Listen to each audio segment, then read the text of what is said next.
चलिए आए फिर से हम भोजपुरी लोकगीत गायक चंद्रभान सिंह तमाम श्रोता सुनवैया के एजे से पैर छू के प्रणाम करता नहीं।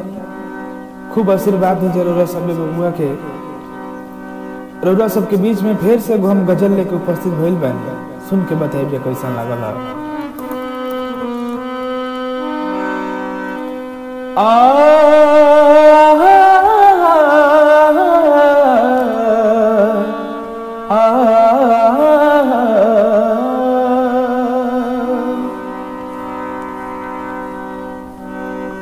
फाटल करे जा सियल कैसे जाई।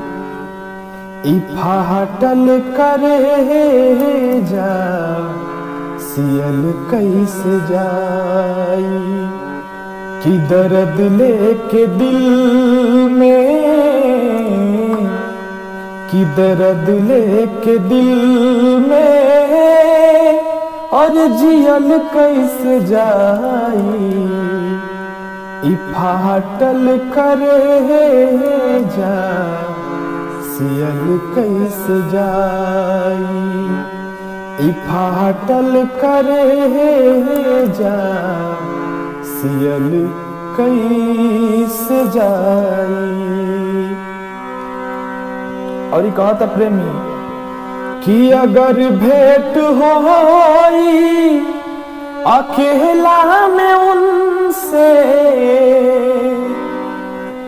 अगर भेंट होई अकेला में उनसे,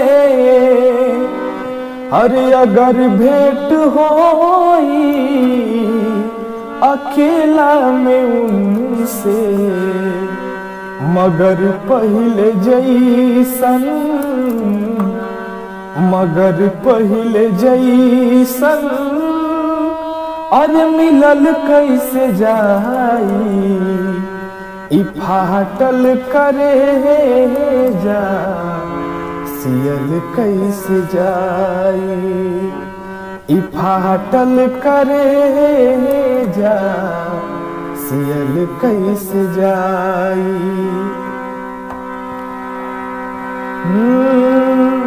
तोड़ के दिल हमर कैली बेवफाई। तोड़ के दिल हमर कैली बेवफाई।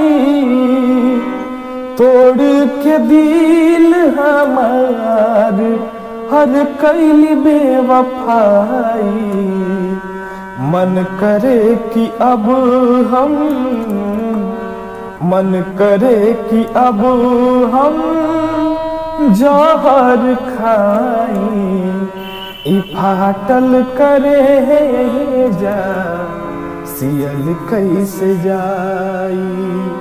कि दर्द लेके दिल में, दर्द लेके दिल में हर जियल कैसे जाई।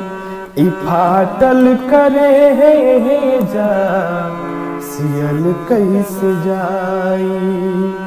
फाटल करे जा सियल कैसे जाई।